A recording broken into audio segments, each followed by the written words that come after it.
நேயர்களே, நம்ம உடம்புல இருக்கிற கழிவுகள் அன்றாடம் சரியா வெளியேறினாதான் நம்ம உடம்பே ஆரோக்கியமா இருக்கும்.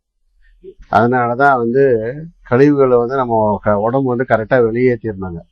அதனாலதான் அதுக்கு பேரே காலை கடன் அப்படின்னு வச்சிருந்தாங்க. கடன்றது நம்ம வாழ்க்கையில வச்சுக்க கூடாத ஒண்ணு. அதனாலதான் அதுக்கு பேரு காலை கடன்னு வச்சிருக்கிறாங்க. அப்படிப்பட்ட அந்த மலஜல கழிவுகளை நம்ம வெளியேற்றும் போது குறிப்பா கிழக்கு மேற்கு திசையை நம்ம பயன்படுத்தவே கூடாதுங்க. கிழக்கு சூரியன் உதிக்கிற திசை, மேற்கு சந்திரனுக்கு உண்டான திசை. பொதுவா ஒரு பாத்ரூம்ல பாத்தீங்கன்னா தென்வடல் திசையை நோக்கி தான் அந்த பேஷனை பதிப்பாங்க. அப்படி பதிச்சாதான் வாஸ்து சரியா இருக்குங்க, எந்த நோய் நொடியும் வராது.